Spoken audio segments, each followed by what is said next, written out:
All right. Hi, guys. Ramsey here. We're here with our special guest, Russian Adam. Thank you very much for your time. It is such an honor to talk to you, Adam. How are you today? Yeah, the pleasure is all mine. I'm very well, thank you. So glad to have you here. You have been obviously ultra kind to me. And for such a small channel, I mean, you could have joined channels with hundreds of thousands of subs. So I have a small agenda I want us to go over. We can talk for 15 minutes or we can talk for 2 hours.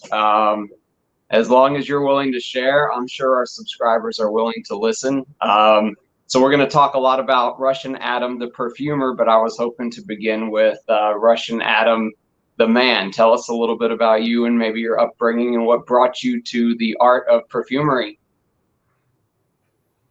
Yeah, thank you, man. My pleasure. It doesn't really matter, the size of a channel. I just looking forward to share what I truly love with people who I see, appreciate, and also truly love the everything fragrance related. So it's a big honor to be here and yeah, share my story, share my view. Thank you so much, man. Thank you. That means a lot. I mean, that's the kind of thing that, thinking outside of the box that I think has probably got you to where you are at because you do things a little bit different than other people. I mean, it's you obviously saw something in me early on, and we exchanged lots of gifts. For those of you that don't know, and we'll talk about this maybe later on in the interview, but Russian Adam sent me 50 different perfume oils, and I have one of them on my hand, one of them on my wrist right now. He told me to test Kinum oud oil, and I put it on my wrist, and I mean, literally just eating my hand for the last couple hours. And I have his new perfume, which we will get into in a second. But before we talk about your new perfume, what brought you? What what made you become the perfumer that you are today? How did you get to this point in your life? Yeah, I would love to share this story very shortly, briefly, and then I will also explain what brought me to your channel and how I discovered you. So, yeah, man, I actually believe that the whole story started when I accepted Islam. So I went to study to Australia, where I met people from all around the world and discovered many different cultures, many different people from everywhere, basically. And then I met Arabs. I met Arabs over there, and I was not really knowing what to expect.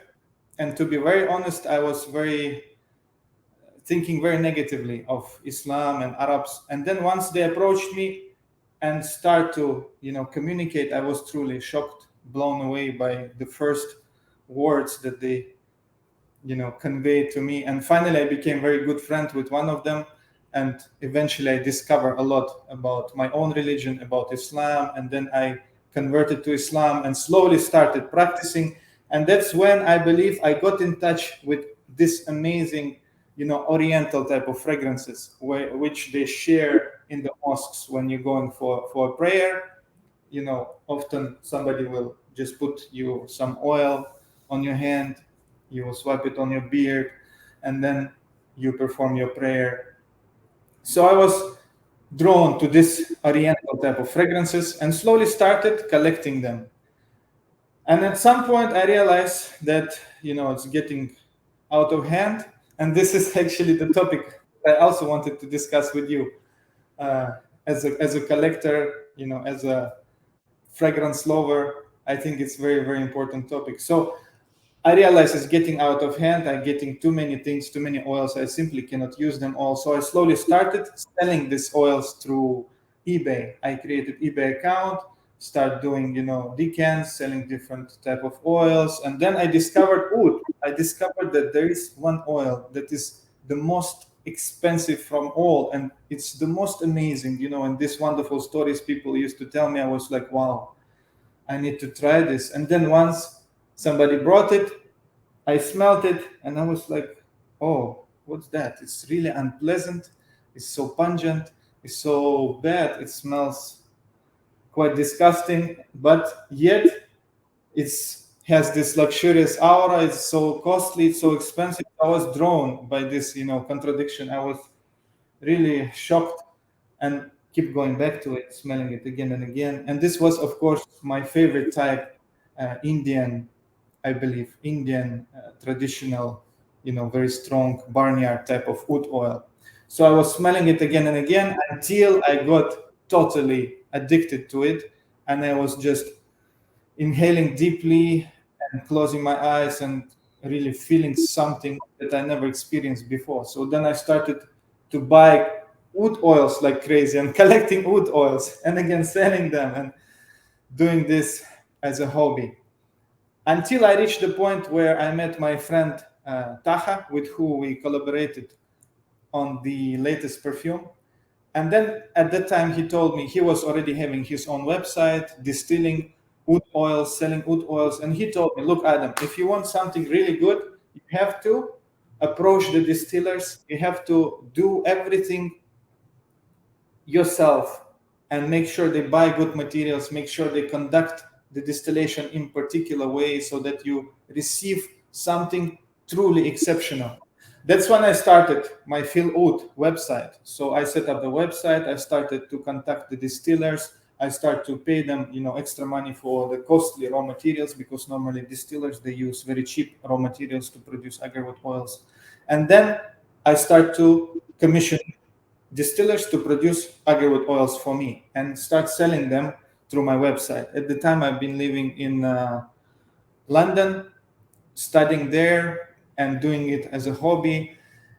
And of course, naturally, I wanted to put my hands on it. I wanted to do it myself, because even though people were doing it for me, I was paying extra, I was getting good quality oils, but I still wasn't 100% satisfied and happy, because I wanted to do it with my very own hands. So my dream became to study the distillation. And finally, I moved to Thailand, where my parents resides until today. And there I met my fellow friend, my fellow distiller, Bortnikov. And together it's kind of a, destiny, where when we came along, we started to live together at the time in Bangkok. And exactly at this time, I started practicing the distillation and start distilling my first oil. And he was there just like giving me a hand, helping me, because when you do your first distillation, you not sleep for 2 or 3 days. You're just standing by the spot, sweating, thinking what's gonna go wrong and how it's gonna be, and everything is like amazing experience. So then we started distilling one oil after another, doing different tricks, doing different experiments. And finally, we were together in this. We were in Feel Oud together. We were doing different distillation, traveling to different plantations, different factories, sourcing different agarwoods, until it spread. And I realized that I wanted to go a bit further. So I started experimenting with blending. I started experimenting with blending way back when I was in London, selling some of this, essential oils, ouds, different perfumes.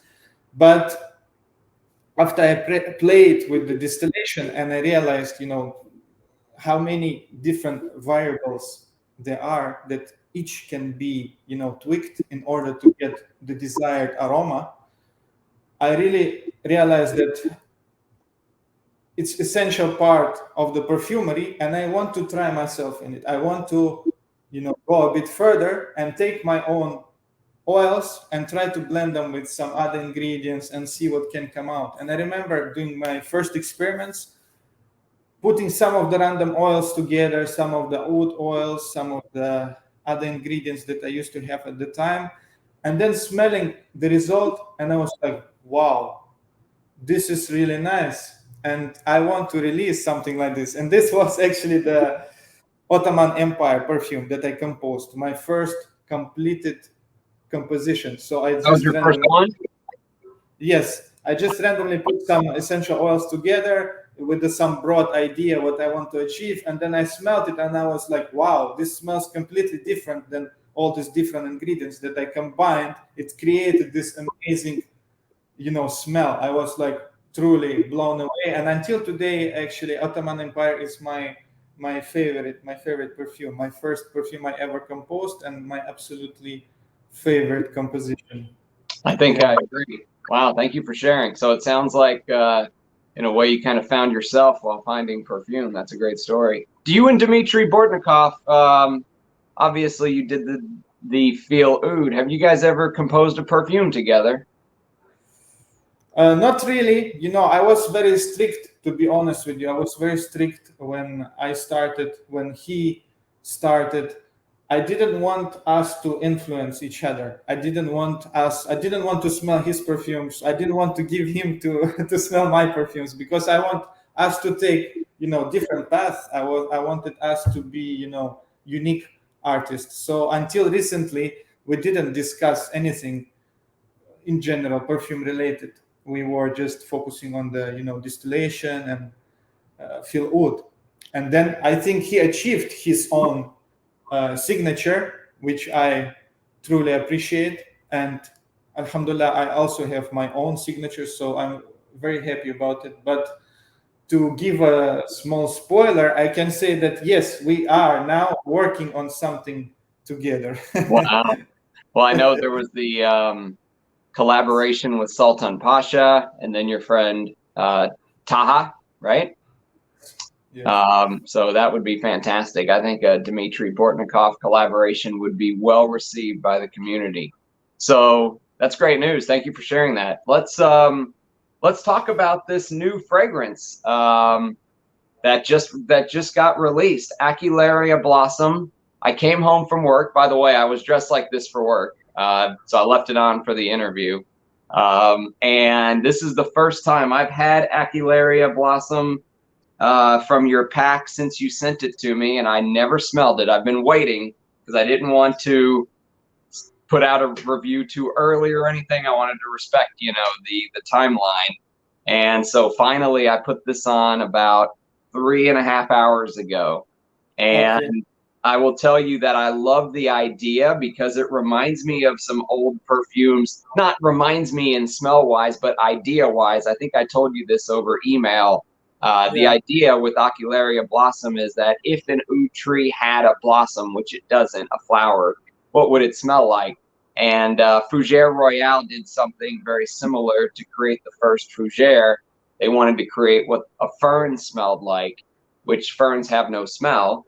And then Yeah. Amouage did something very similar with Opus 9. They wanted to create what a camellia flower smells like. And a camellia flower is a flower that also has no smell. So I love the artistic exercise. So before I start talking about it, why don't you tell us a little bit about your new fragrance?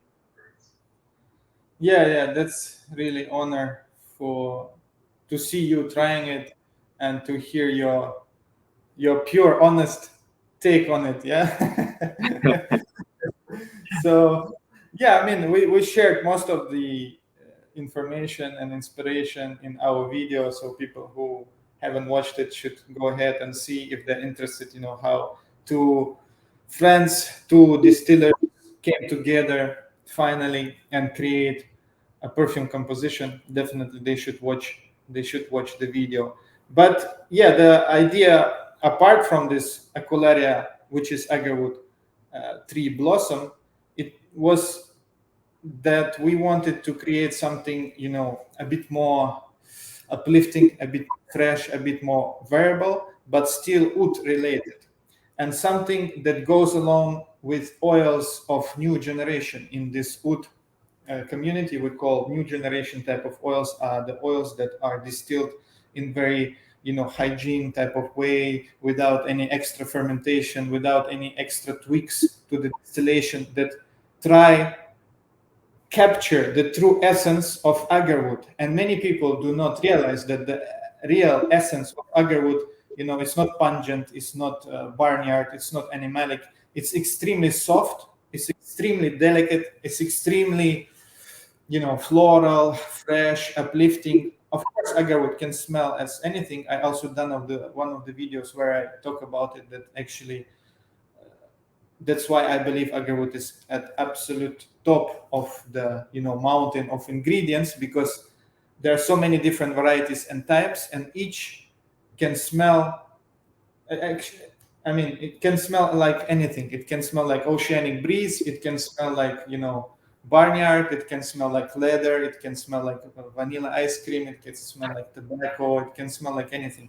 But new generation type of oils, they focus on this floral, soft, very delicate aspect of agarwood, and this is the true scent of gently heated agarwood. Agarwood supposed to be gently heated in order to release its wonderful aroma. It's not supposed to be burned, until it become black like charcoal. It's supposed to be very gently heated over the period of many hours, and that's when it released this very very soft floral delicate notes. And this type of smell was, I believe, very well captured in the Aquilaria blossom perfume. Yes, I agree. I do have one question. You asked me to smell Kinam oud, right? Yes, exactly. Is the Kinam oud, is this the oud that's inside of the Aquilaria blossom perfume? No, Okay, absolutely not. But this is the perfect example of new generation type of agarwood that I I'm talking see. about. This is the perfect example of this very clean, pretty type of oil that has many different nuances, but all of them are extremely refined and delicate, and floral, fresh, this type of thing. Yes, I really enjoy. So I have really only one fresh oud for reference that I've ever really smelled. It's a decant from a company called Arabian Oud, and they make this fragrance called Cashmere. So I I wore cashmere as my scent of the day just to get into this fresh oud idea. I think this is discontinued now. And I'll tell you what, this is fruity. It's kind of actually boring. And I was hoping that, you know, this Aquilaria blossom would have more to it, and it has a lot more. I enjoy it much more because I like the white ambergris opening, and I like how it just kind of draws you into this oud. You could trick people into, if people didn't know there was oud in this, they might have a hard time because it's not the stinky barnyard that they're used to. It's a completely different type of DNA. So I like the floral, I like the artistic facet and the way that it's going, but it still has some Arige Ladore house DNA because I can pick up the animalic ambergris, the animalic castoreum. So it's still interesting for someone like me, but it was almost 100 degrees in Texas, and I could wear this to the office, no problem. So how it compares to the Kinam oil? The Kinam oil to me seems a little bit more like you almost get this dried, like you just painted a room, like this turpentine like smell in the opening. Um, Yeah. but it seems to that just freshly painted coat, when you fresh paint a room, you get that. I don't know how to describe it. Maybe like a turpentine like smell, but it tends to go away and it tends to go into the clean, woodier aspects a little bit more than most oud that I've ever smelled. I'm really enjoying this though. This is the first time I've ever put real oud oil on my skin. I could see how this could be addicting. I'll tell you that. Yeah. It's beautiful. Um, so what else about the new release? Is there anything else that you want to touch on?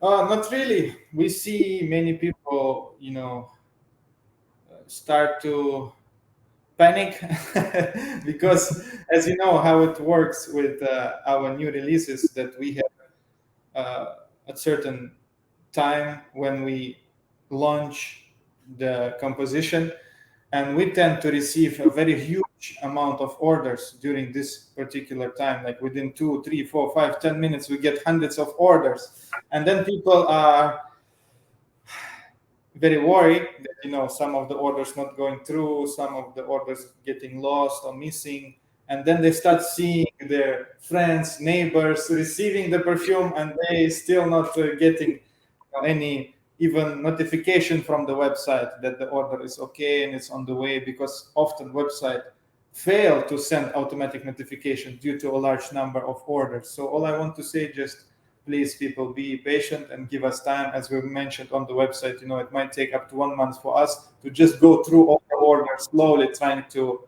make sure that we pack everything nicely and send it out, even though we use many fulfillment centers, people in USA sending orders within USA, people helping us in Europe sending orders within Europe, and still it takes so long. So we just want to ask people to understand and be patient. That's all. Yeah. Yeah, you're busy. It's the busy time for sure. That's good stuff. All right. Well, I one more thing before we move on to the next topic that I was hoping to discuss with you is you have a new collection coming out, and some of my subscribers are very keen on. They were starting to begin to ask questions. Is there any hints about the new collection that you have? One guy mentioned that you have one that could only be one ingredient or one note, or so there's a couple. There's a couple new styles of fragrances in the collection that they're excited to hear about. Is that something you're ready to discuss? Yeah, sure, my pleasure. In the future, I will do obviously videos about it. I will talk a lot about it. I was thinking even maybe to make separate video on each perfume composition, because some of them mean so much to me, and I just want to really explain deeper thoughts and deeper meanings behind it, even though the composition might be so simple. As you mentioned, one of them is just the one ingredient. It's actually means so much to me, and it's like a representation of the whole this distillation slash perfumery love that I have in my heart. So it's so many things to really talk about. So first of all, its collection will be very diverse in terms of the pricing and affordability. This is something that I was always trying to achieve. I spoken about it in one of my videos. Inside myself, I always have a kind of a conflict when one part of me want to go extremely rare, exclusive, and expensive, using things like quinam oil, very old rose oil that I share on my Instagram, my amazing finds of like 50 years old rose oil, vintage uh, vintage Mysore sandalwood with the vintage deer musk grains in it. So I want to use only the best of the best, and to just take it to extreme level. And of course, it means it will be extremely limited and extremely expensive.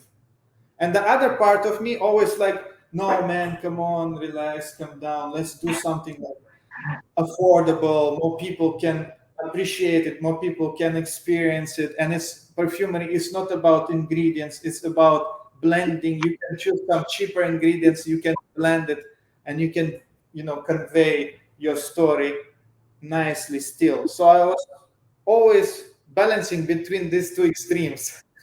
So I was like, oh man, let's do this collection and try to make everybody happy and myself as well. So this collection will have perfumes, as I mentioned earlier, below $100 per 50 ml nearly.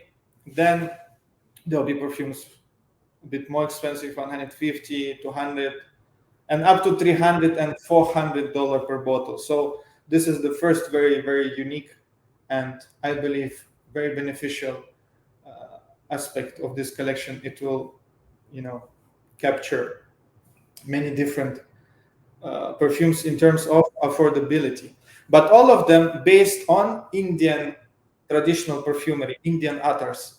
Have you heard of Indian attars? Do you really have an idea what it is? I know of it, but I've never smelled an attar in my life. I see.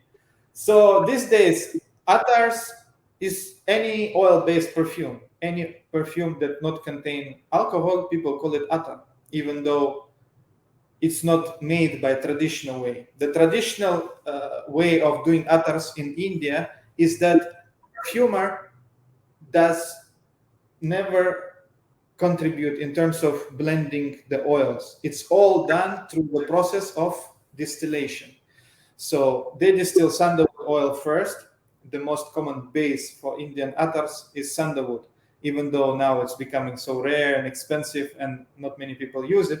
But the main and the most authentic traditional Indian attars, all based on sandalwood oil. So they first distill sandalwood oils. Then they use this sandalwood oil as a carrier oil, and they conduct distillation that is going directly to this sandalwood oil. So they, for instance, famous Indian attar called Amber Shamama. They take hundreds of different spices according to specific recipe that family, each family have their own unique recipe according to their taste. Some of them more spicy, some of them more sweet, some of them more animalic. So they could combine many dozens of different spices. They all co-distill them together in a single pot, and all this wonderful aroma and aromatic water and essential oil of the spices going into sandalwood oil, infusing it slowly with this wonderful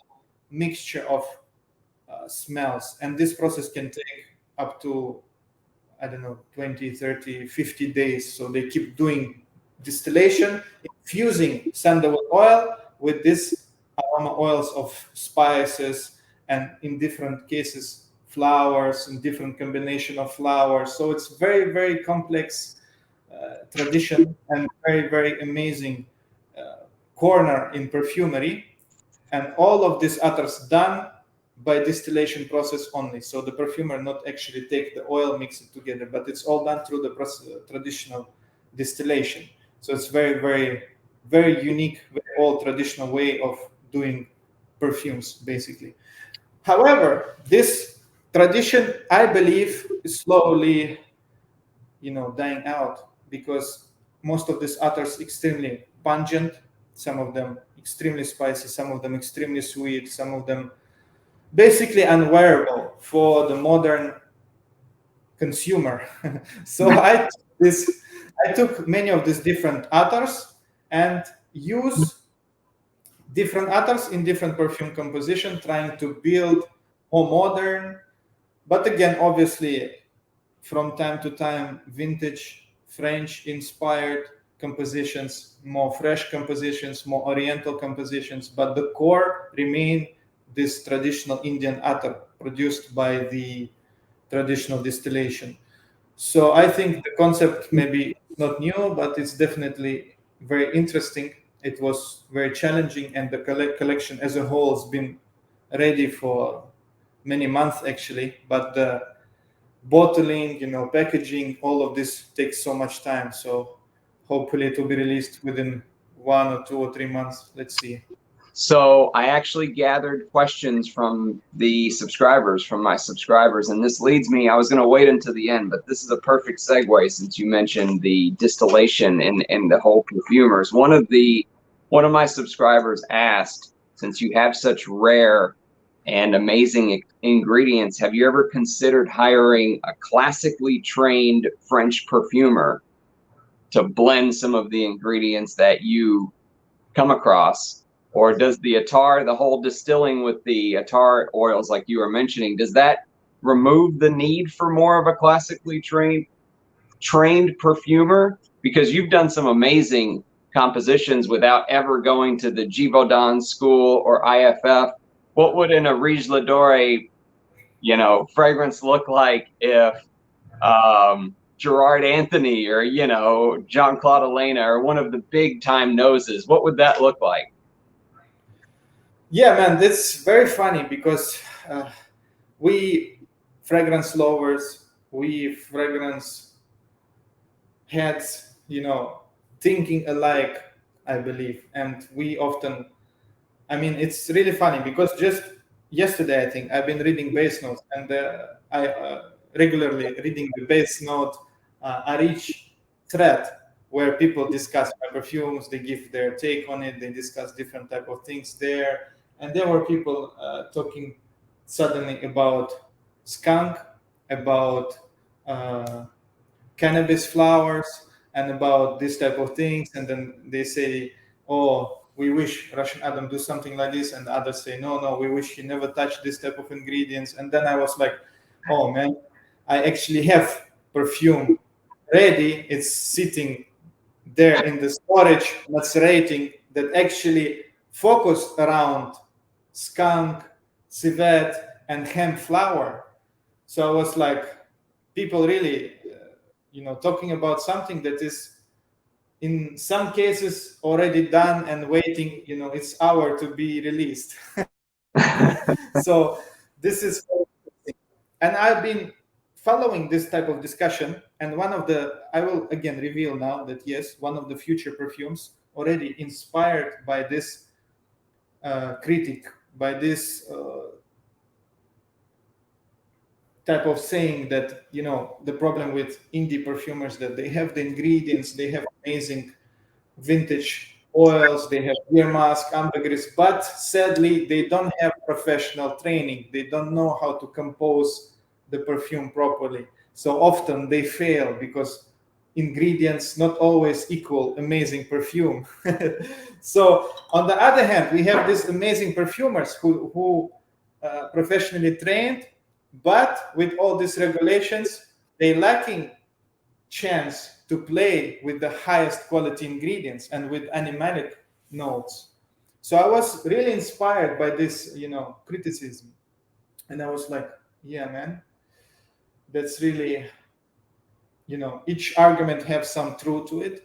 Obviously, I not agree to 100% with what people say, but yes, in the future, there will be one composition where I actually act as a creative director and another perfumer doing the job of a perfumer. Wow. Okay. But man, I want to say straight that traditionally trained French big names, big perfumers, they have a big issue of going, against the regulations, and it's not possible, unfortunately. Many of them working with the big multi-billion companies, and those not just gonna go and say, "Oh, hi Adam, no problem, we will make for you perfume with your mask and ambergris. What else you want? You want skunk oil there? No problem." It's not that easy. So unfortunately, yeah, it's not. Well, the But the working on thing it. in my mind that I was, thinking about is they're trained using all these, modern synthetics, captured molecules that IFF gets paid on. They may not really know how to work with, like you say, skunk oil, or they may not know how to build a fragrance without using some of those synthetics that are so prevalent in the perfumes they work on. You know what I mean? So you may actually have more training or more insight or more experience into your world of blending than theirs. Yeah, I guess so. This also was a great example. I think I read Kafkaesque reviewed some of the, I think, latest Amouage attars, where they took a very big perfumer and let him do something very traditional Oriental attar type of fragrance. And she said that I mean, he failed miserably. He I failed read miserably. it. No, I haven't tried it yet, so I will not give my judgment, but it might happen. And it's funny because people say these traditionally trained perfumers, but the fact is that if we go a bit further, not just like 50, 100, or 2, 3, 500 years ago, perfumer was the guy who distilled the oil, the guy who produced the ingredient and then take it further to the lab and try to play with it, blend it, because who knows better the ingredient rather than the person who produced this very ingredient, right? And I can produce ingredient in a certain way, exactly how I want it to be in my composition. So for it to take this, place in the composition that I actually want. And you already probably have experience. You smell all these different types of patchouli oils, and you I, smell different types of sandalwood, different type of agarwood. So the first step in perfumery is the distillation, in my opinion. And anybody who does not have any knowledge in distillation cannot practice perfumery, in my opinion. So if you really go back a bit further, the traditional perfumery is all about distillation. It's not about going to school and learning how to make perfume. It's about putting your hands deep into ingredients, and distilling them, and then understanding them, and then taking it a bit further and trying to play with them, combining them together and see how they interact and all that good stuff. that's the difference between the two worlds, two completely different worlds. So let me ask you this, because this was another question. It's a good segue. What is the difference between Russian Adam before he released his first collection and Russian Adam today, as far as, you know, what have you learned between then and now in the perfume world that you've kind of changed your thinking on? Yeah, that was really amazing journey, and it's very very interesting because actually on Phil Wood, I mentioned in the description of one of the oils that I started to become I became a perfumer being a distiller, and now being a perfumer for several years, I kind of went back to distillation, and it made me realize many different many different interesting things that truly amazed me. For example, this is just what came to my mind. Yeah, one of these latest oils. So I came back to distillation as a perfumer, meaning I started to distill differently now. And this is really funny because before I was trying to look at the raw material and what I want to do with it, how I want to capture the essence from it, how I want it to be. And now I look at distillation as a perfumer. So it's really complex. It's really complex, always being between these two different worlds, and at the same time it's actually one world where when the distillation is just a foundation and perfumery it comes on top. So I believe I learned many things, and it improved me to be a better distiller, and being a distiller obviously helped me so much being a perfumer. But coming back to your question, really, it's amazing because once I composed Ottoman Empire, Oud Zhen, Siberian Musk, I didn't know even what Shipra means. I didn't know what is Shipra, what is Oriental, what is Fougere. I didn't know these words.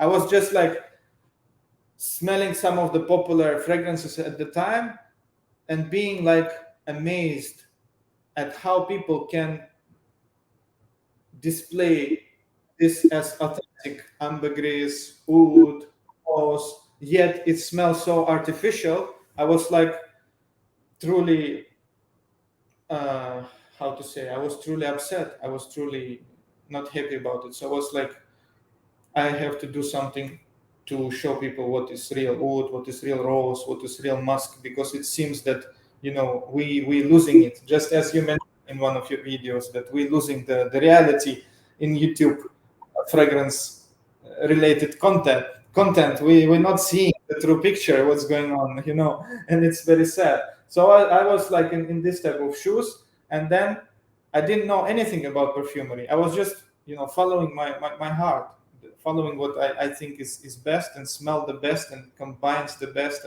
and that's it really. And once I composed my first collection, I didn't even smell any of the classical French masterpieces. I didn't know what Shipra is. I didn't know what is Oriental. I didn't know nothing.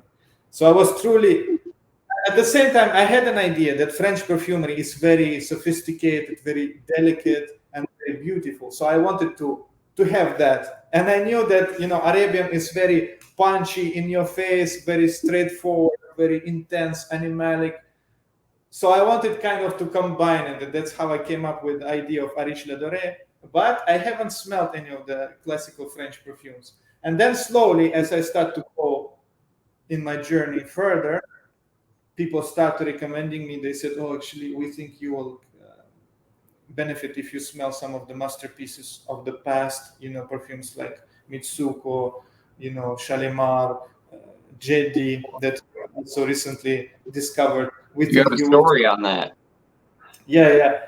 They said, "We think you will truly benefit." And that's when I started to experiencing this type of fragrances. I purchased samples of original releases for a lot of money. You buy tiny samples of these fragrances, and I experienced them. And I believe I learned a lot in terms of the classical structure of perfume compositions. And that's when we have fragrances like War and Peace, Antiquity coming into play, that highly influenced by this very old traditional French perfumery, which I kind of started with without knowing where I'm going.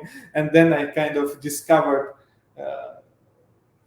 when going along the way. So it was really amazing journey. But as I mentioned earlier, and I will say this again, and I will always repeat this, that I will go to many different directions. I will experiment. I will, as the distillation, the art of distillation is so complex and so beautiful. It never ends. You can never say like, I perfected my art of distillation and I know exactly what I'm doing. You always experiment. You always find something new. You always find something exciting. And this is the beauty of it. The same thing in perfumery. I will do affordable perfumes. I will do the most expensive perfumes. I will do oud perfumes. I will do fresh perfumes. I will do many things. As I said, I will also be a creative director and stay behind when somebody will compose composition according to my ideas only. There's a saying here called "ready, fire, aim" that I've always liked. And "ready, fire, aim" means you just gotta don't take forever aiming. Just try a bunch of different things, and I think that's great that you're doing that. So you left a Yes. comment on one of my videos that you had a great story to share with us about Jeddah. Yeah, that's true. I kind of felt sorry that I said that because because I don't want to reveal too much also. And Don't save it. Save it.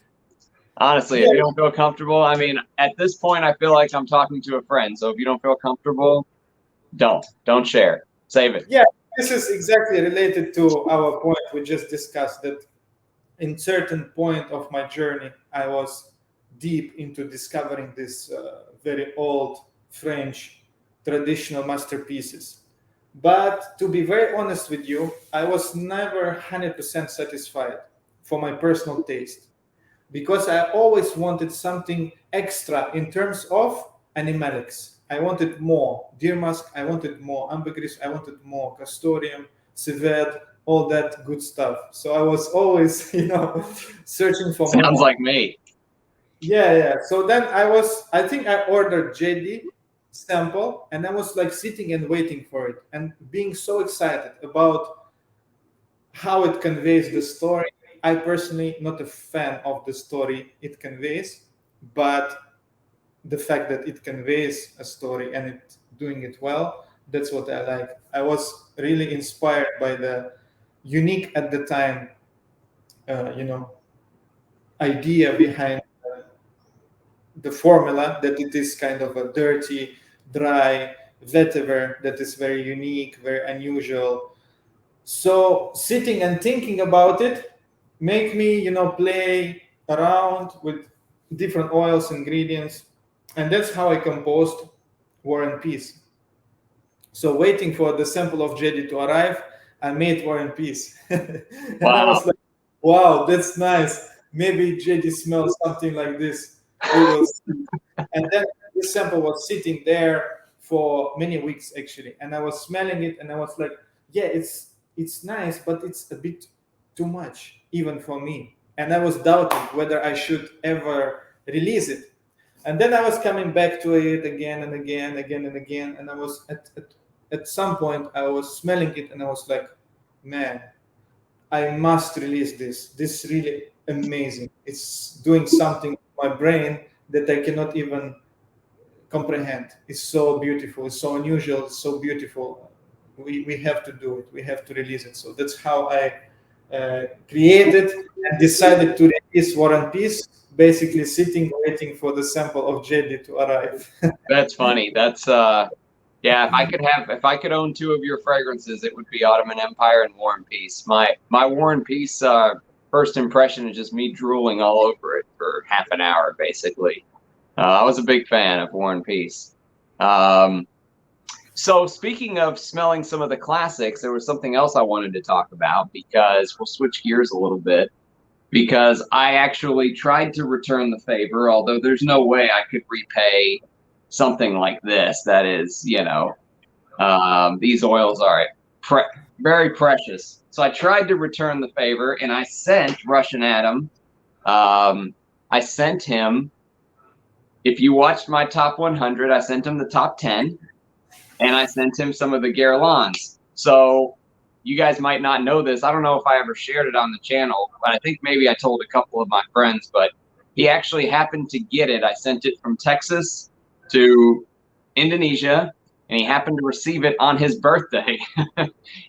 So tell us about my top 10. Tell us about some of the, what was it? Bellamy, Cuir de Russie by Chanel, Koros, Givenchy Gentleman, Shalimar, Diaghilev. What did you make of them? Yeah, man. First of all, thank you for your generosity, for your open heart, and me too. I wasn't always like this. I wasn't always as open, as generous, because that's also reminded me when you said it that no, nobody treated me as good and so on. I felt good. Obviously, I felt a bit shy, but I felt good because it reminded me that the story again, going back to Australia. When I met Arabs, I was truly shocked and impressed by their character and the way they treated me. So I was truly blown away by the fact, for instance, some of them used to borrow me money, and then I wanted to, pay back. They say, no, no, no, please leave it for yourself, and it will be an honor for us, and this type of things. And then visited me when I was sick, and they treated me better than my own friends used to treat me. So I was like, wow, these people really are amazing. And then slowly in the future, I realized it's because of Islamic teachings, and that's the way they deal with everybody, and that's really the way I try to deal with everybody, and it's my absolute pleasure, my absolute honor.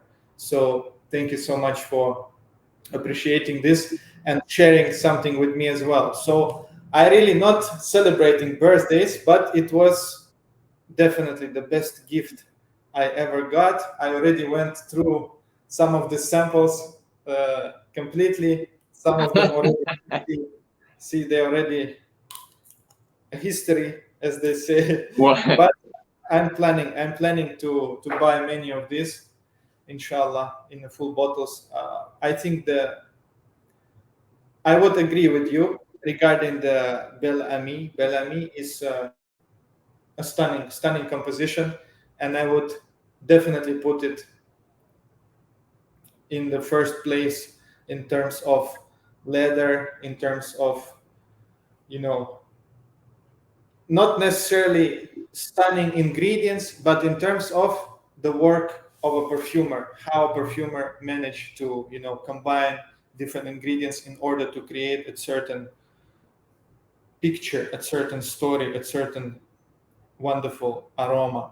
So this is really stunning and mind-blowing composition, and I'm very grateful for you to experience something like this. Then the vintage opium truly surprised me, because when I don't know, even maybe this made me think of my childhood. When I was a very small boy, I remember grabbing a bottle of something from my grandmother, and then looking at it, reading opium, and thinking like, wow, this must be something like prohibited, something intoxicating. And then smelling it and really feeling like almost dizzy. And Yes. it took me back. It took me back to my childhood, and this is a stunning, truly stunning composition. One of the best Orientals, right? Yes, it's really, really wonderful. And then I was very, very pleased to know you better through these samples. For instance, like you said regarding the boss number one, and I mean Bellamy as well, that you feel that this is so you. This is so you. Yeah. Yeah. So smelling this, it's like, like hugging you, like being near you. But this is actually one of the questions that I wanted to ask you. I wanted to ask you maybe later, or shall I ask now? No, please. Open forum. So I was wondering, thinking about this, what makes a perfume composition to be a perfect fit for you? And is it a dream or is it a reality? And I will explain what I mean. Yeah, because for me, Ottoman Empire is like a perfect perfume composition. But I would never say that, oh, Ottoman Empire is so me because I feel like Sultan or Sheikh or King. For me, it's more of a dream. It's more of a dream. I want to be maybe like this. Sometimes I want to feel like this. So that's why I wear it, and it makes me feel like so nice. Apart from amazing aroma, apart from amazing olfactory experience, it makes me feel a bit more special. Whereas for you, I heard that you saying like boss number one is so me. It's something about being confident, being a real man, knowing where you're going, knowing who you are, respecting your family and this and that. So is it a dream or is it reality, the perfume for you, the perfect perfume? I don't know how to answer that. That's a very tough question because do you have a signature scent? No, No, right? but I would say Ottoman Empire, but I don't want to wear it every single day Right. because I'll get bored.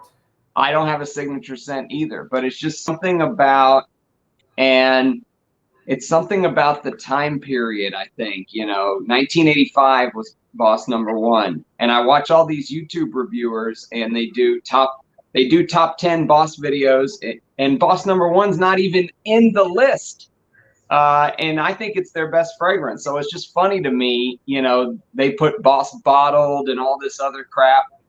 And, when I smell boss number one, I just think that animalic honey, right? So you get this well, first of all, it was a Pierre Wargni creation, who he did a couple other fragrances in this DNA, which I also absolutely love. The guy's a legend. He did Dracar Noir, he did Antidote, he did, but the one that's the closest to this, here, let me one second, don't go anywhere.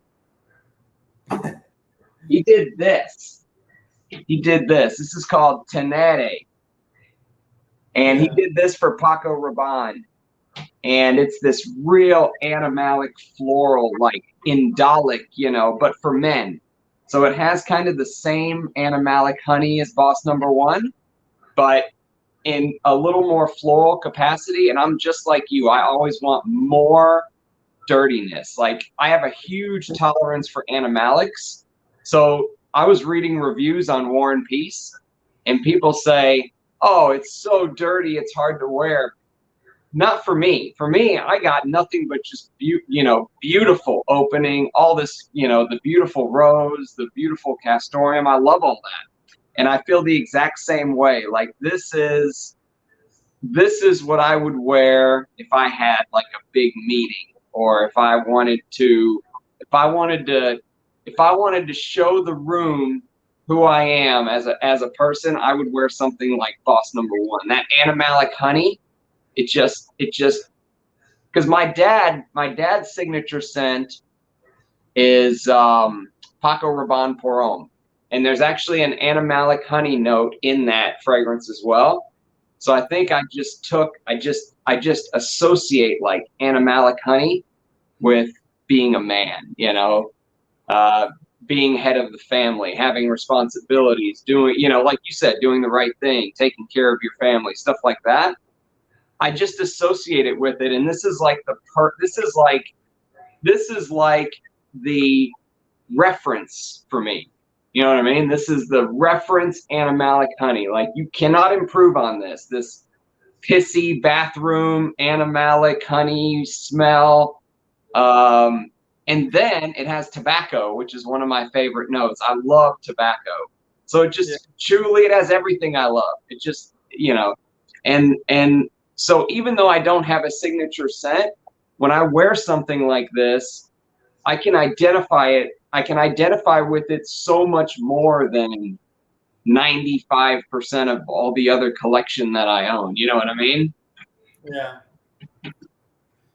Yeah, that's amazing. So I think it's more of a reality for you. It's really represents who you are rather than who you're dreaming to be from time to time. But but only when I wear it, because that's the problem with the big collection, though, is when you have 600 fragrances, how many do you get to wear every year, right? Yeah. So you really have to prioritize what you love and what you want to wear. And that's what I'm trying to do more. I'm trying to wear my favorites more, because what ends up happening is I end up testing something or wearing something, and I don't wear the stuff I want to wear. Like smelling this today, just smelling this just now made me mad that I wore Arabian Oud Cashmere today. I wish I wore this. You know what I mean? Like, I want to wear the stuff I truly love. And when you try and smell everything, it's impossible. So you have to kind of hone in on, you can't own everything. So you have to hone in on what you love. And the 70s and 80s, even into the early 90s, like you mentioned, you really liked Guerlain's Heritage. Yes. Right? In Heritage, the idea with Heritage is that there are past Guerlains inside of it.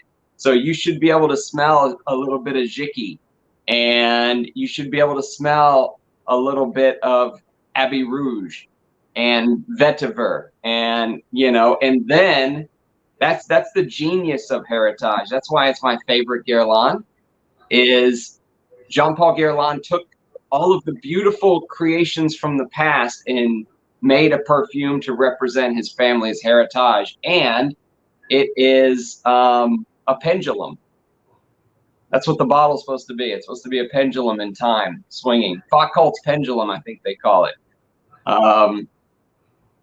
You can look it up. It's an amazing story, amazing bottle. And for a house like Guerlain, the most decorated French house, probably my favorite French house. Yeah. Brilliant masculine perfume. Oh, as much as I talk it up, it's even better than that to me, Yeah, this definitely was another highlight, and I was like so surprised that I never much heard of it, I never smelled it, and people focusing on all these classics like Shalimar, Mitsuko, and something like this is left behind. But for our own benefit, I seen it's not that expensive. Hopefully, I can score a few bottles of it. But yeah, as you said, it has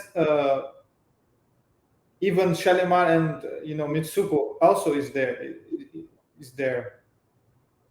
And at the Yes. same time, it's so variable and so easygoing. It's truly amazing. This is really something with Aquilaria Blossom that we tried to implement. We wanted to be there, kind of playing around in the background somewhere, but we wanted to be a very easy wear. We wanted to be something that people not waiting for the special celebration to put on, but they just grab it, wear it, and enjoy it so much, and truly can feel the all the nuances and oud and the background and everything. So Heritage is really stunning composition. And you were talking about your collection, and this brings me to another question. I have another question for you. That's why we're here. Just two frag heads talking. So please tell me how far a collector can go.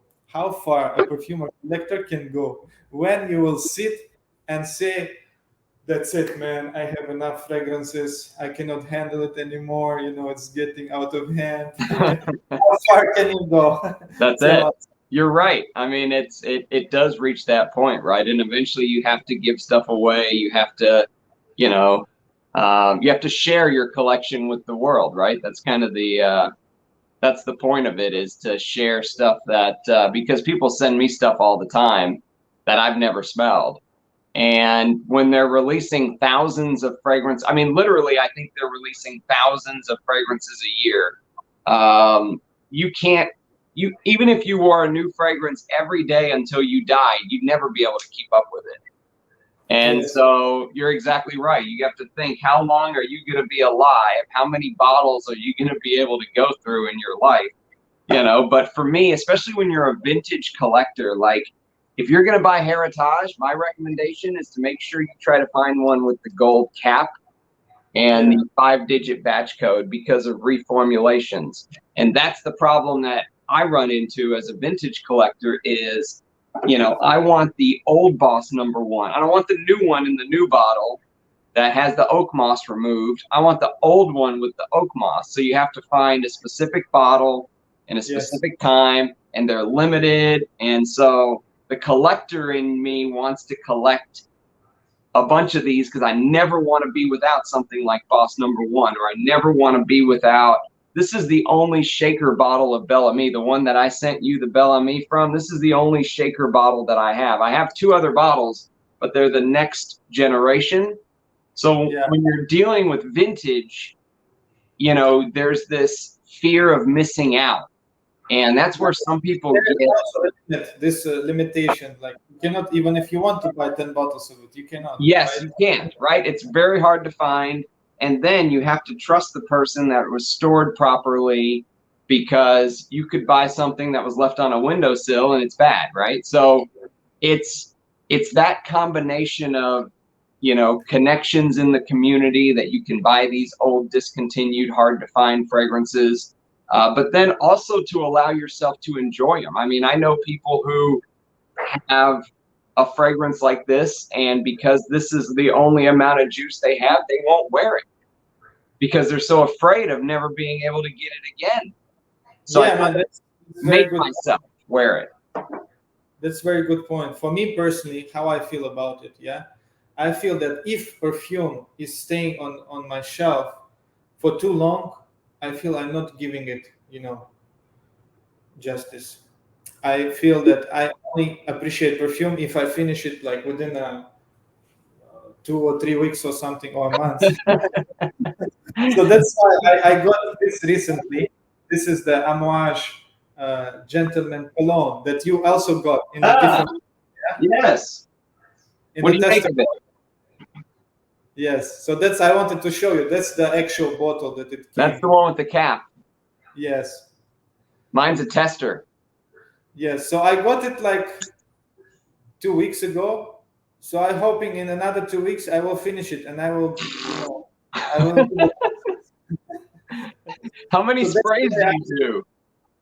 that's the way I feel about fragrance. I'm not, doing well if I'm not wearing it, and if it's sitting on the shelf, I just feel like it's not been created for that. It's been created for us to spray on, enjoy, and finish it fast. This is true. How many sprays do you do? So I do right here, or in the crux of my collarbone, and then I'll do the top of my hands, or at night I'll do my wrist. Where do you spray? Well, my skin is a bit sensitive, so often I found that if I spray on the neck, I got rashes. So I like to spray my clothes most of the time. And the clothes, I spray minimum 10 sprays, 10 to 20, 30 sprays. Do you, do you find that it's harder to break a fragrance down when you're smelling it on fabric versus skin? Not really, because when I wear perfume, normally it's when I'm going for prayer. Yeah, I'm going for prayer like 5 times a day. I want people to enjoy, not only me enjoy, but people around me enjoy. so Okay. So for that purpose, cloth is perfect. And just one or two sprays here on my hand will do, so that I can study the fragrance. Yes. Okay. So yeah, you do the hand to study it. Yeah, yeah, that's good. Okay, good stuff. Yes, Um, well, I did have some questions from the audience. You want to see if we can get a couple of these knocked out? of course. All right, let's see. So one of them is, what are your thoughts on wild versus farmed oud? Yeah, this is amazing question, and we living in historical period when it comes to agarwood. I mean, some people will say also regarding Arish perfumes and all this, niche brands that. But I just doing what I love, and it's not up to me to judge whether we are living in historical period or not in terms of perfumery. But in terms of agarwood, is definitely true, and we're living in a very amazing and historically important time. I made a video about kinam. Kinam is a type of agarwood that is extremely expensive. So 1 gram of agarwood kinam can cost 500 to $1,000. This I'm talking about the wood, right? The wood, not the oil. So what you're smelling on your hand is is the plantation kinam. It's something very very new to agarwood community and to agarwood world. So what people in China done is that they found a kinam tree is a particular tree, particular type of agarwood. It's called kinam. It's extremely aromatic, expensive, and it is called kinam because it has some molecules not present in any other type of agarwood. It's very, very unique in terms of its scent profile. So it's therefore very expensive. So what these people done that they found kinam tree, and then they start cloning branches from a kinam tree and growing it in a plantation.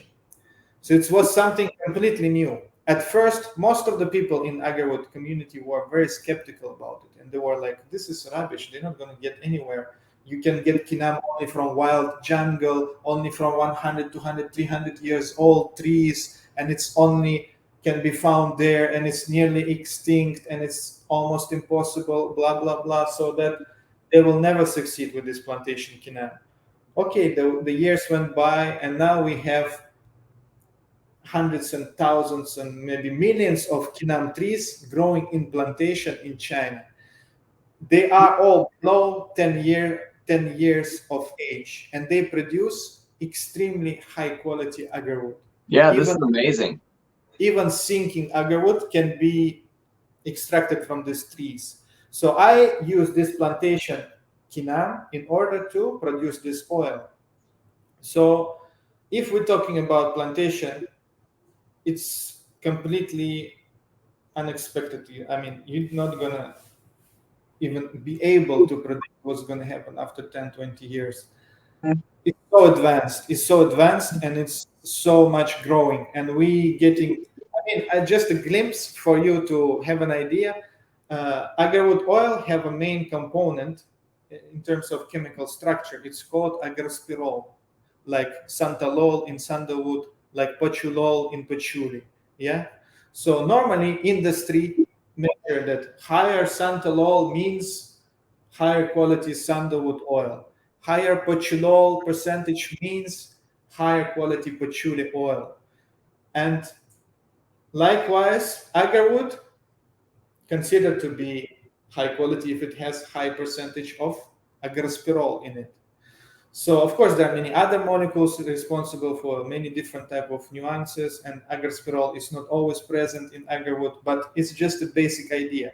So I took my kinam oil, one of my batches of kinam oil from plantation, and I sent it to GCMS laboratory testing, and we detected 16 plus percent of agarspirol, and this number is higher than most of the wild agarwood oils agarspirol level. So it just shows us that within few years, people been able to achieve amazing quality of agarwood in plantation, and it's often even higher than wild agarwood. So this is like mind blowing for the true wood lovers, for the true wood heads, and it's really hard to believe. But as long as I did laboratory test and I sent my own sample and I, compared the results and I seen it all with my own eyes, I can truly, believe in it, and I can truly be excited for the future of agarwood. So I can say yes, wild agarwood is very rare. It's getting more and more expensive, but it's still available, of course. But plantation agarwood has been considered very bad, very low grade, and not ever reaching this high degree of wild agarwood. But now the rules are changing. We're getting amazing quality plantation agarwood. Wow, that is kind of mind blowing. So what happens when these trees become 30, 40, 50, 70 years old? Does the quality of oil that they give off change? Of course, normally it is believed that the longer agarwood tree being infected with some sort of fungus or some sort of a damage done to it, the longer it cures itself, the longer oil produced within itself, and the longer it's aged within a tree, it's aging. The older the tree is, the better the quality of the wood inside. Yeah, but now we can see that even very young trees in plantation can produce amazing quality, even sinking agarwood chips that are the most expensive, the highest quality of agarwood. Wow, very interesting stuff. Yeah. All right, next question is what do you make of the fantasy oud note in Western perfumery, specifically like the high-end luxury market that charges, three, four, $500 for oud, and maybe there's a drop of oud in there, maybe there isn't a drop of oud in there. What do you make of the fantasy oud note? For me, it's something truly remarkable. It's an inspiration for me. That's what I told you from the at the beginning. When I smelled some of the perfumes, I was like, "Wow, people pay hundreds of dollars for this, and then they think it is wood, and they think it is rose, they think it is musk, they think it is ambergris." So this was an inspiration. That was an amazing inspiration for me. And of course, I do not appreciate it. I do not enjoy it, but yet it has its purpose, and it's been an amazing inspiration. And I truly can understand people who prefer tom for wood, for example, to Russian wood or to oud picante, because it's extremely variable. It's very pleasant scent. Like you said, your wife thinks it's the best perfume out of your whole collection, right? Yes, she does. She says, why don't I Yes. just wear that? Only for this purpose, it is deserved to be called a masterpiece. And I agree with that completely. And it means nothing that I personally not enjoying it, or I not think it's authentic enough. It doesn't mean anything. If it makes one person happy, pleased, and enjoy it, that's it. It is worth it, and it is a masterpiece. See, out of all perfumes, it's the best. All right, And let's see. I honestly mean that. I'm not like making fun of something. If it's pleasant to some people, it means it deserves to be there, and it's worth it. All right, so again, some of these are subscriber questions, so you'll have to forgive whoever wrote some of these. But one subscriber says, your perfumes are the best bridge available between attars and Western perfume that we have. What do you make of the cultural combinations in global society between the two?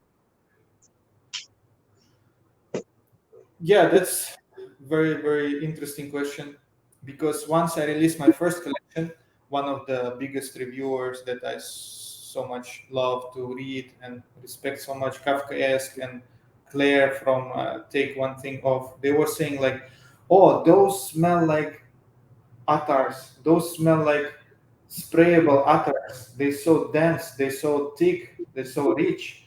So it's really interesting, yeah, that I've been so closely related to attars, to pure agarwood oil, so that my perfumes start to smell very close to attars.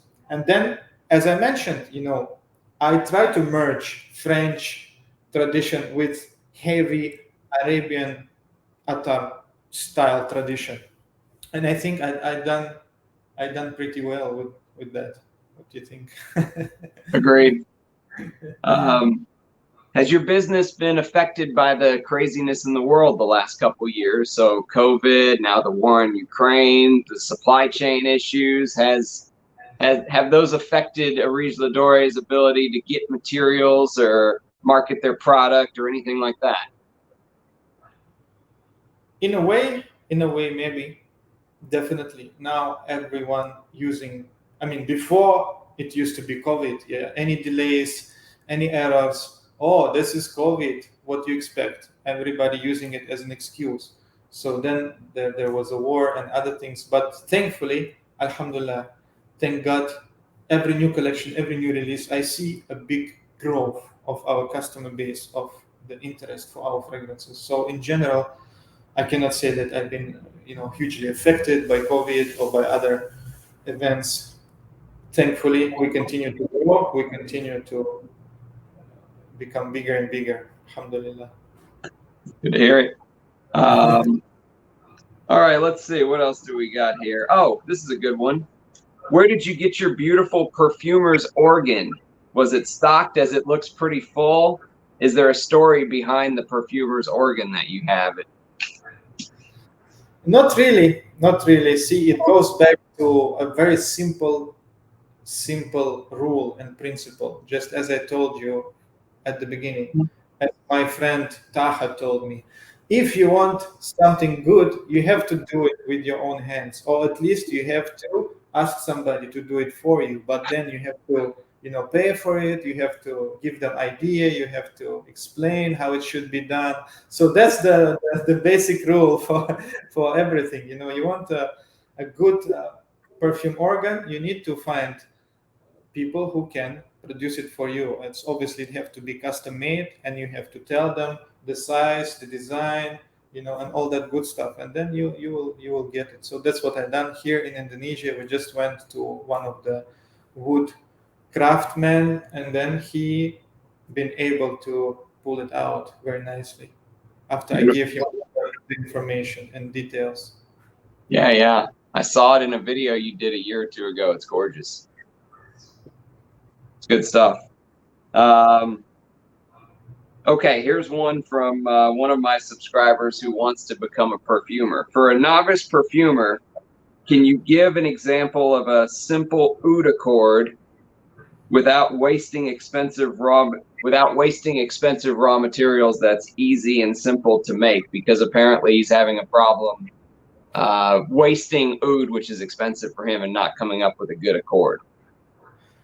Yeah, that's very, very important question. And I would say, first of all, you have to dilute your materials. Yeah. These tiny vials that I sent you? Yes. So these vials actually are the beginning of my future perfume compositions. I experiment using these vials. And when I complete my experiment, the vial is like maybe only half full, And this is complete composition. So your materials have to be diluted. You're not adding 5 gram of sandalwood, 3 gram of wood oil, 5 gram of rose. No, you dilute your materials and you experiment by tiny drops. That's how you can save very costly materials. The second point is that it really depends what sort of agarwood accord he want to present in a perfume composition. If you're looking at something very, very skanky, animalic, leathery, smoky, then he can take, I don't know, castoreum, birch tar, cade, civet type of ingredients. Play with them, combine them with something woody like cedarwood, something earthy like patchouli, and then see what he can come up with. If he's looking at very clean, let's say green type of oud accord, something like in Aquilaria blossom or something like the Kinam, he might take Nagamota oil or Cypriol, it's called, and play with it. Add maybe some vanilla to it, add some woodiness with, again, cedar wood, different type of materials that can highlight that the nuances that he is looking at and trying to replicate. So yeah, I would say play with patchouli, play with cypriol, nagamota, and for animalic smoky accords, use your civet, castoreum. Can be synthetic to begin with, then he can upgrade it to natural and add birch tar or kate oil for the smoky nuances. Hope that helps. Do you take inspiration from cuisine or from your travels throughout the world, or are there old perfumes, even if Western noses are not aware of it, that have inspired you? Normally, I got inspiration from ingredients. Normally, yeah, because my perfumes is all about ingredients. It's all about displaying, showcasing different types of ingredients. So it's all about wood, musk, ambergris, different types of animalics. So I guess distillation and ingredients inspire me much more than different type of events like travel and cuisine, but it can happen. It can definitely happen. You can get inspiration from anything. Yes, absolutely. And this has been an amazing interview, but I can't go without trying to smell some of these old Russian perfumes that you sent to me. I still have yet to smell them. So let's talk about Red Moscow. Can you tell me a little bit about this while I dip one of your beautiful Arise Dore blotters in this Red Moscow?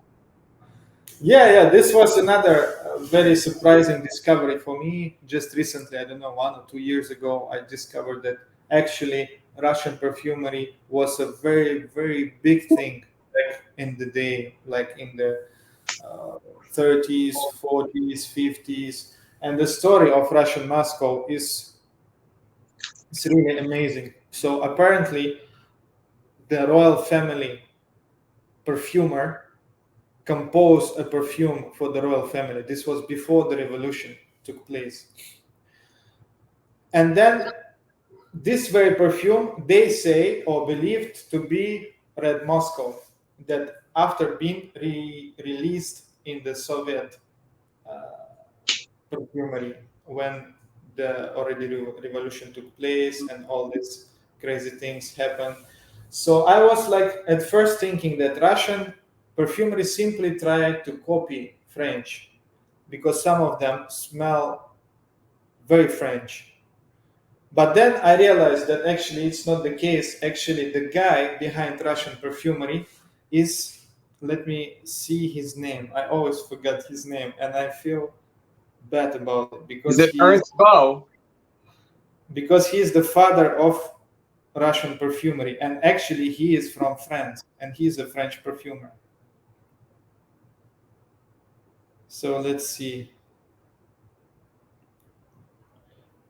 So the story goes like this: that before revolution, he was in Russia doing perfumes for the royal family, and then revolution took place, and he not been able to escape, and he been trapped in Russia for a number of years until uh, his fellow perfumista discovered him, and then he got a job under Soviet government, and he became a head of Russian perfumery. So he created Red Moscow perfume, and he taught most of the Russian perfumers who made these amazing compositions after him. The things like the stone flower that I also sent you, and other amazing composition. Is it Auguste Michel? Let's see. So what I like about Russian perfumery is that it's highly influenced by the. Yeah, exactly. This is Auguste Michel. This is the originally French perfumer who been trapped in Russia, and then he taught all of the Russian perfumers. And he said some of the really amazing things, and I believe it's been greatly implemented by Russian perfumers. So he said that to uplift the perfume, he said normally any perfume is is very much down, and to bring it up, to uplift it, you have to, like, you have no choice. You have to use animalic ingredients and animalic notes. So in order to bring any perfume up, you have to use ambergris, castoreum, musk, and all that good stuff. And I kind of agree with him. I truly think this is like a wonderful statement, you know.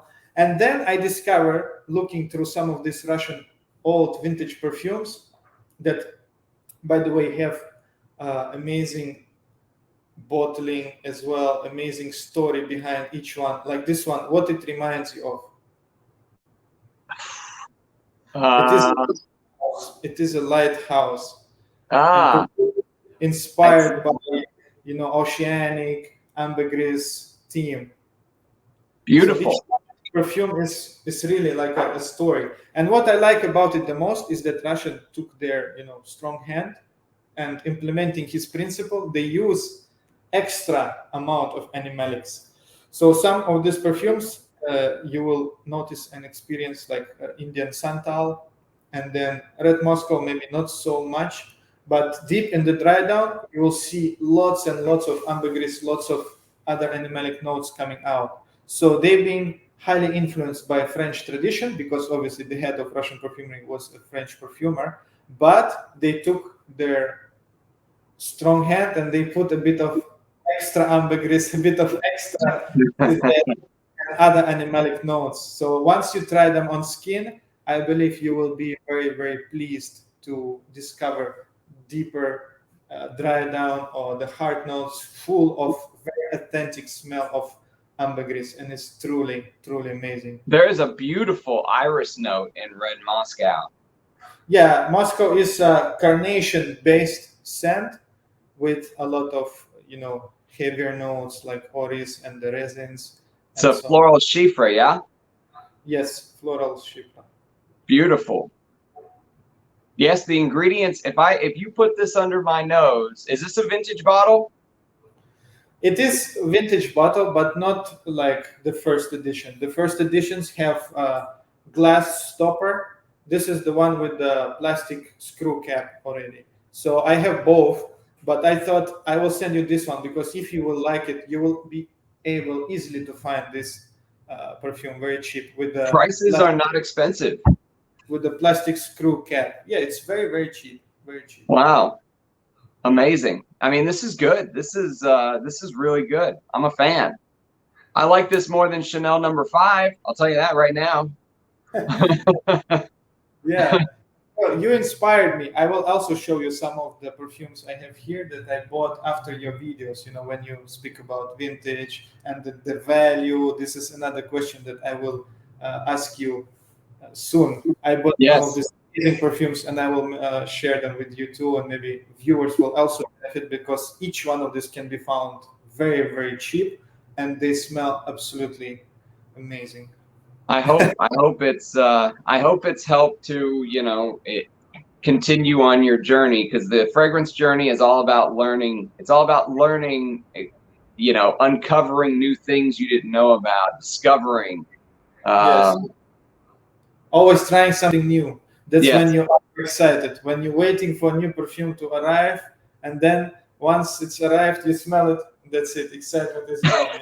Yeah? I actually have two. I have two boxes right here waiting to be unboxed. Tomorrow I'll unbox them. Some new hauls. I have more vintages coming. So you have your drugs always ready. Show us what you show us what I influenced you, Ramsey the influencer. Yeah, man, you're a very, very good influencer. So I went to one of the local websites in Indonesia. It's called Tokopedia, and they have quite a few vintage perfumes there. And I bought all of this for under $20. Under $20, I purchased all of these wonderful perfumes, or these three of my favorites. I think I told you I had a option. I was thinking, shall I buy one niche fragrance from a well-known brand for $200, 50 ml, or shall I purchase like 10 of these? And Yes, I said, 10. man, let's try something new. Let's buy some of the cheapies. Let's see how it goes with the vintage local perfumes. So I was truly amazed. First of all, I wanted to mention this perfume. I don't even know the brands, the names, or anything. It's Perfumes Parquet. The perfume name is Chantilly. Chantilly Perfumes Parquet.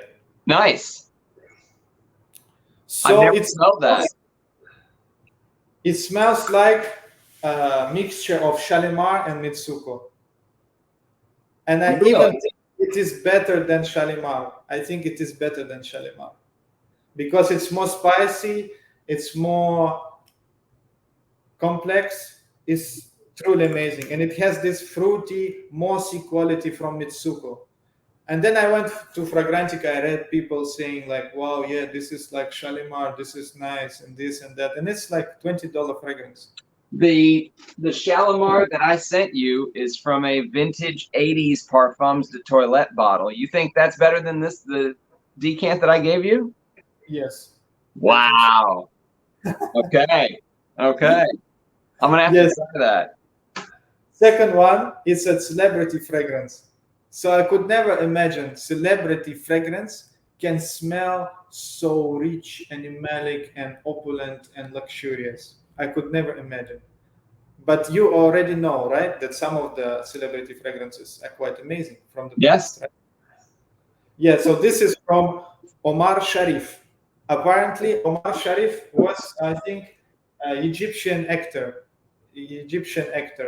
and the perfume called Pour Femme. So this is Pour Femme by Omar Sharif. And the perfumer name, I was also quite surprised to see that it is a lady and she has a surname Caron, but she's, I believe, not from Caron family. Ah, is it France? Is it Francois Caron? And then I discovered that she is a sister of Oliver Crisp. Yeah, she was married to Pierre Bourdon. She was Pierre Bourdon's first wife. Oh, I see. Yes, so that's lady, yes, Francis Caron. This is really like a genius lady, according to this only one fragrance. So at first, when I sprayed it, I was like, no, man, this is too sweet, it's too fruity, it's too much of everything. And then slowly, it took maybe 1 or 2 days, even for my nose to adjust to something like this. And then I start to appreciate and see the nuances.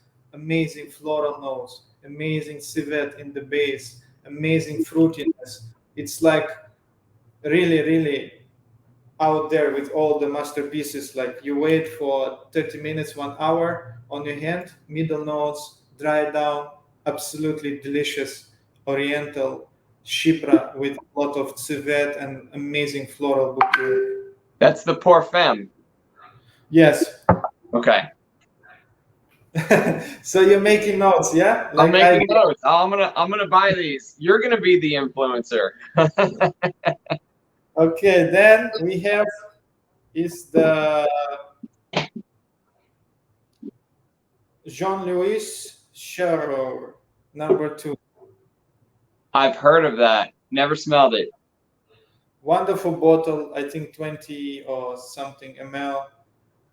Again, amazing Oriental, dirty Shipra with very, very intense bass notes, amazing performance, very well balanced with this, vintage feel to it, very aged ingredients, very, very high quality for like under $20. Unbelievable. Amazing. Yeah, but then see, people will ask like, okay, why we shall buy Arish Doré then if you have all this vintage fragrance for No. $20? But the point is, none of these perfumes have real deer musk, real agarwood oil in it. It is French perfumery, but maybe even civet here is not authentic. It's not natural. So that's the Yes. point. In terms of composition, we're talking amazing perfumery, amazing compositions, very well structured, beautiful performance, everything. But in terms of ingredients, I mean, you're paying for what you're paying for. There's probably synthetic civet, some of the floral notes, not 100% natural. Obviously, you have many synthetic fruity notes here. So you have to understand the context, of course, and you're paying for what you're getting. But if you compare this to modern niche perfumes, it's like day and night. This is 100 times better than most of the niche perfumes out there. Yes, that's the problem the industry is running into, is they're packaging these niche fragrances. You're getting a niche price tag, but you're not getting the actual better fragrance. You're just getting a basic designer in a fancy bottle with a $500 price tag. Yes. I talked with the army of influencers this up, yeah. Yes, the army of influencers. You're going to fight with them hard. They're starting to find my channel already. They're offended if I ever say anything bad, but they're just gonna have to deal with it. That's just how it's gonna be. I talked about the real civet. If you guys haven't watched my Civet de Nuit breakdown, I talked about the real civet and how it's different than what you expect. If you guys haven't watched my first impression of Civet de Nuit, go watch it. It's fantastic. But because this is vintage civet, this is quite different. So yes. The fresh civet, yes, it is PC, it is animalic, it is much more punchy. So it's more comparable with the synthetic civet, obviously. Yes. And the aged civet is totally different. Totally different. That's why we thought completely worth to focus on in a composition. So I have more questions for you. Yes, bring it on. We're only at the hour and 30-minute mark. We got all day. Okay, man. So I like to touch upon something controversial, yeah, because this is often the most sought after content. And yes. Controversial, it is interesting. So talking about pricing, yeah, and expensive modern niche fragrances that we just touched upon. So just tell me why. Just tell me why you still purchase some of these extremely expensive modern niche fragrances, knowing that you're not getting what you're paying for. Because some of them still move me. Like, I'll give you an example. Have you ever smelled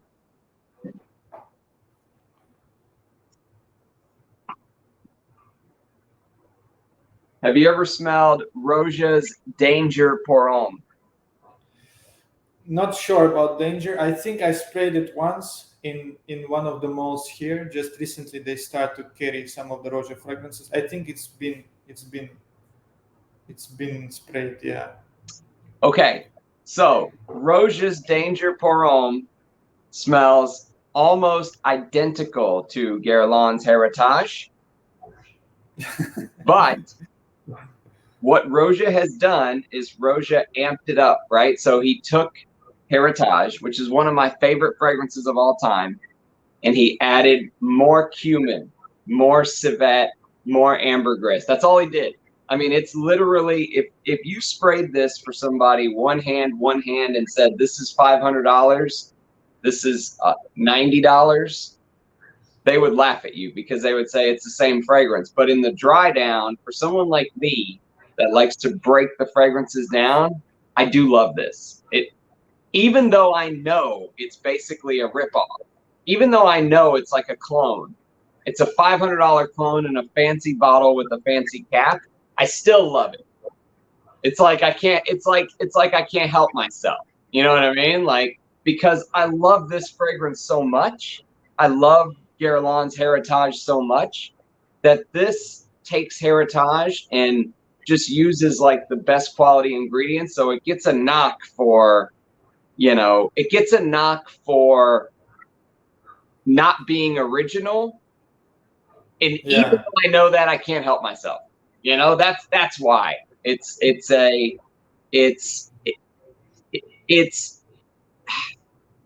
That's why I'm of two minds of these brands. There are some brands I will never buy again. Like I probably will never buy another Creed unless Amouage changes course. I'll never buy a new Amouage. I only will buy vintage Amouages, vintage Creeds. Like the last Creed that I bought is a bottle from the bottle from the 1980s, like the old packaging. They don't even make this type of packaging anymore, you know?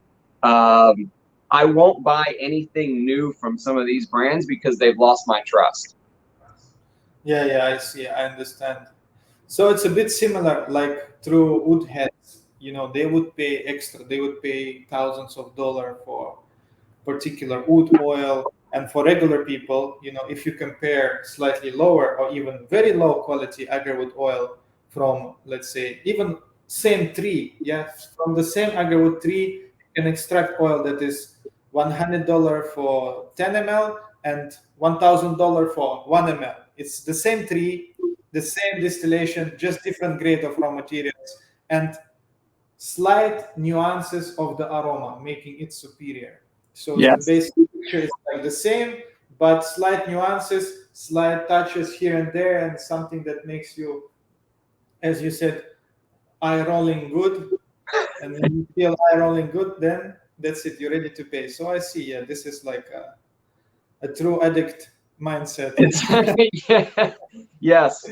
Although now that I pretty much have all of the high end, there's really no more big time niche that I want. It's all about getting some of the vintages. I've got some vintages that are hard to come by in mine, and I'll add yours to the next. I'll add yours to the next haul, and I'll get some Omar Sharif. Here's my favorite celebrity perfume. Luciano Pavarotti. Oh, Have you ever smelled this? no. Oh, it's fantastic. I need to start a GoFundMe so people can send me money so I can send you samples of my perfumes. You have to smell this. This is so good. Many It's like it's like this. It's like this again, honey, right? Honey and Italian style patchouli, with a little bit of leather, Russian leather in the base with vanilla. I mean, you could wear it all year round. Rose, all kind of beautiful facets in this perfume, but it's the honey. It smells a little bit like a child of something like Pierre Cardin, Pour Monsieur from 1972. This is the grandfather of Pavarotti. I see. Beautiful. Yeah, I need to try. So I have more questions for you, man. Yes, that's what we're here for. Conversation. The people will be loving this. This will be my highest viewed video. Maybe more than my top 100.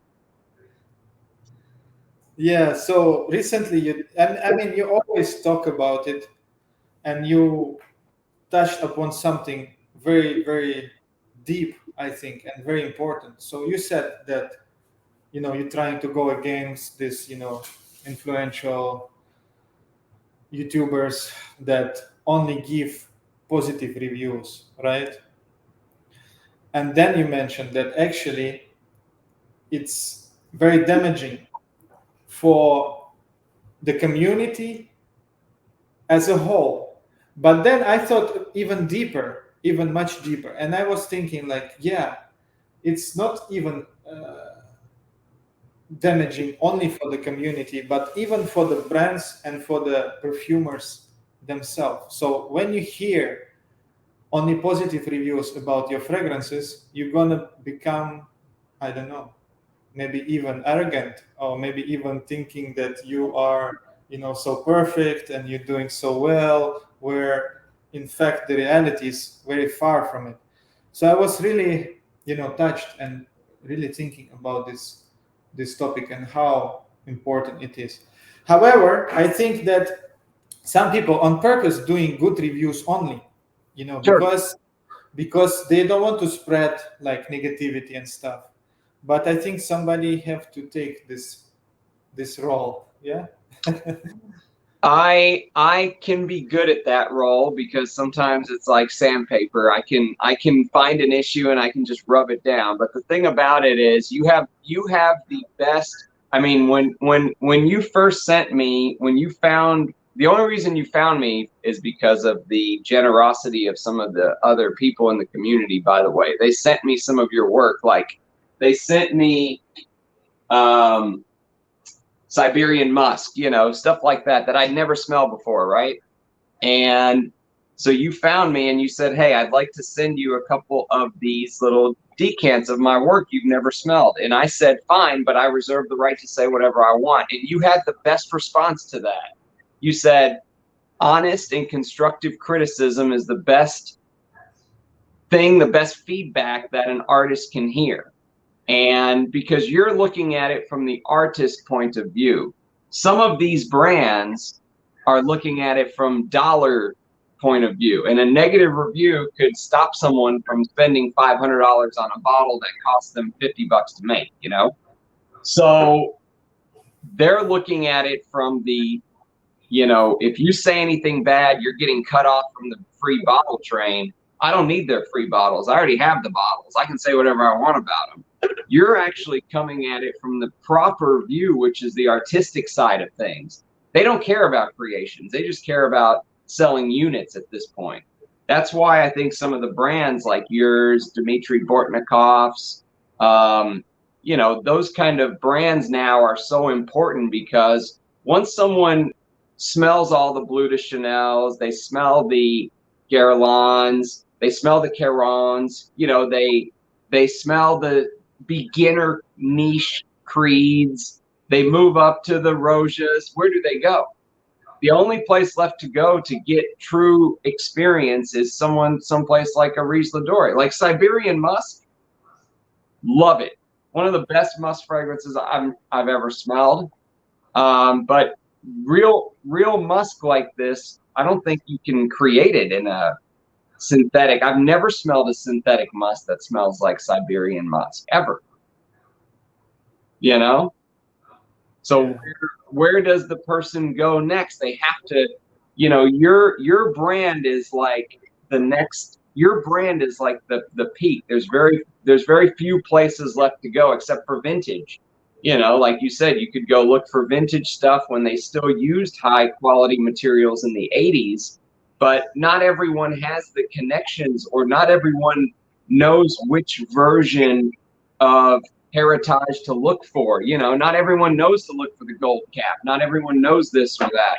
So they just go get what's available. And if they have $500 burning a hole in their pocket, it's Roja or it's, a Riesler Dore. And your ingredients are far superior than anything they're going to buy at a Macy's, you know what I mean? Or a Bloomingdale. So you don't mind to take a hit and say bad things if you truly think so.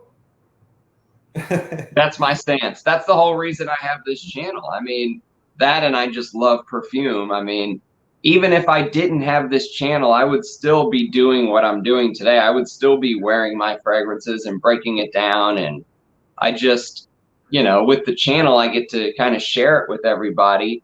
But I made the decision early on that I was going to give my opinion, whether that offended somebody or not. And there were some of your fragrances, like, for example, Oud Picante, I kind of struggled with. I wasn't the biggest fan, and I said that. I mean, I enjoyed the composition. But if you said, "Hey, Ramsey, I'm going to send you a free bottle," this would probably be the last one I would ask for. But that's just my personal opinion, But if people aren't giving their personal opinion and they love everything, it's not a review. It's not true anymore. It's just an advertisement, And what good's an advertisement? Yeah, sure. I was surprised. I thought you're gonna love Oud Picante because of the cumin, extreme cumin note, but it was just a bit too much for you, yeah? Yeah, that one was too much. But War and Peace, Antiquity, Ottoman Empire, Zhen, fantastic. Yeah, good. Yeah, and to wrap it up, I wanted to say that your work is really appreciated, and what you're doing is beneficial not only for the community as a whole, for people who are searching for something unique, exclusive, something valuable, truly valuable, but even for people like me, for the true artist who just looking around and always seeking for new inspirations. So, for instance, you inspired me to work more with this type of notes that I overlooked in the past. I think the things like cumin, the things like castoreum, leather. So I'm thinking to do more experiments, to do more work in this department, and to be perhaps a bit more gentle with the use of this very very important ingredients that been overlooked by me, the things like cumin and leather. So I truly thank you for that. Hey, if I've inspired you in any way, it's honestly the pleasure's all mine, my friend. Just even chatting with you here today, it was like talking to a friend I've known for decades. So it's good when people like us who have a deep interest in a hobby can connect, and on a personal level like that. And I'm sure the audience will really appreciate it. I mean, it's almost 2 hours of us talking about fragrances, so they're going to get their money's worth on this one today. Uh, and hopefully it'll be good for you and the brand, and hopefully we'll do more of these in the future. I mean, I love smelling your work, so you send anything my way, I'll give you my honest opinion on it. That's my pledge. Thank you, man. So we covered all the questions that you had. I think there were a couple more, but let's see. Yeah, I mean, I think we pretty much touched on. I mean, 2 hours is a lot.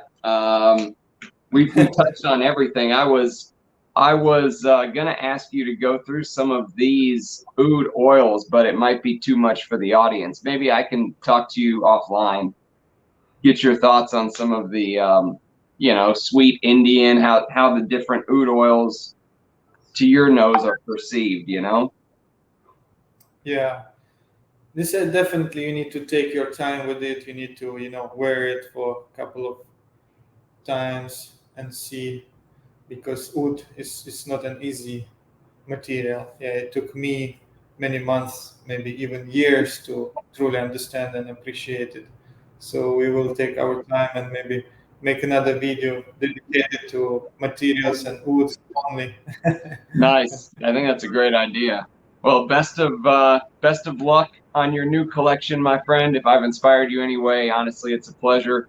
Pleasure smelling your work. I love the fact that you're a true artist. And I mean, making time for us like you do, seeing your response in the videos. I mean, people love that. It's going above and beyond. It's amazing stuff, man. You're a legend to a lot of the subscribers on my channel. So it is much appreciated. And then taking the time to do this video, I'm telling you, they're gonna love this interview. So cheers to you, Yeah, man. I love doing it, and it's a true honor and pleasure for me as well. And I always say, I'm not a master perfumer, not a legend, just a guy, loving fragrance, doing what he loves, doing distillation, experiment, and I truly, truly appreciate it. Thank you. Living the dream, man. It was a pleasure chatting with you today. Thanks again, my friend. Okay, time to say bye. See you next Cheers. time. Till next time. Bye, guys. Bye.